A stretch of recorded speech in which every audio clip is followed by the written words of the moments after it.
বিদায়ী চৈত্রের তপ্ত সকাল। রামপালের পেরিখালি স্কুল মাঠে আজ তিল ধারণের ঠাঁই নেই।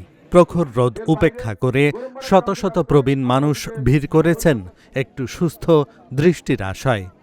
এটি কোনো রাজনৈতিক জমায়েত নয়, বরং ১৭ বছর ধরে চলে আসা এক ধারাবাহিক সেবার চিত্র, যেখানে ঝাপসা হয়ে যাওয়া চোখের মণিগুলোতে আলো ফেরানোর আকুতি নিয়ে হাজির হয়েছেন দূর দূরান্তের মানুষ।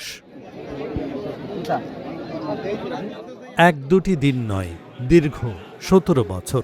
এই সময়ে লক্ষাধিক মানুষের ঝাপসা চোখে আলো ফেরানো আর প্রায় ১০,০০০ মানুষকে সরাসরি অন্ধত্বের হাত থেকে রক্ষা করা কোনো চারটিখানি কথা নয়। এই অসাধ্য সাধনই দিনের পর দিন নীরবে করে চলেছেন ডক্টর শেখ ফরিদুল ইসলাম। বর্তমানে তিনি সরকারের গুরুত্বপূর্ণ মন্ত্রণালয়ের প্রতিমন্ত্রীর দায়িত্বে থাকলেও ক্ষমতার মোহ তাকে ফেরাতে পারেনি মানুষের সেবা থেকে। আমি অনেক দূরে চাইছি। আমি আগে একবার চোখ দেখাইছি, আমার দুটো চোখে ছান্দি পড়েছে।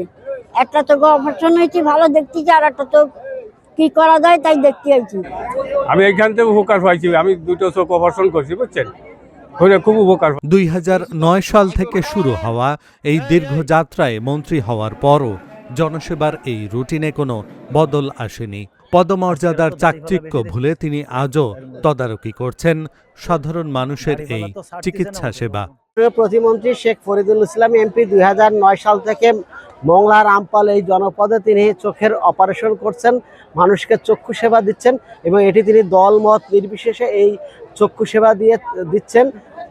আমরা মনে করেছিলাম যে উনি এমপি হওয়ার পরে বা মন্ত্রী হওয়ার পরে ওনার মানসিকতার পরিবর্তন হবে, কিন্তু আমরা তাই দেখলাম যে উনি 10 বছর আগেও যা ছিলেন, 5 বছর আগেও যা ছিলেন, মন্ত্রী এমপি হওয়ার পরেও সেই একই অবস্থা আছে। তৃণমূল থেকে উঠে আসা এই নেতার কাছে চেয়ারের দাপট নয়, বরং মানুষের চোখের পানি মোছানোই যেন দিন শেষের প্রাপ্তি। সাধারণ মানুষের মাঝে মিশে থাকার এই ধারাবাহিকতা ডক্টর শেখ ফরিদুল ইসলামকে পরিণত করেছে এক অনন্য আস্থার প্রতীকে।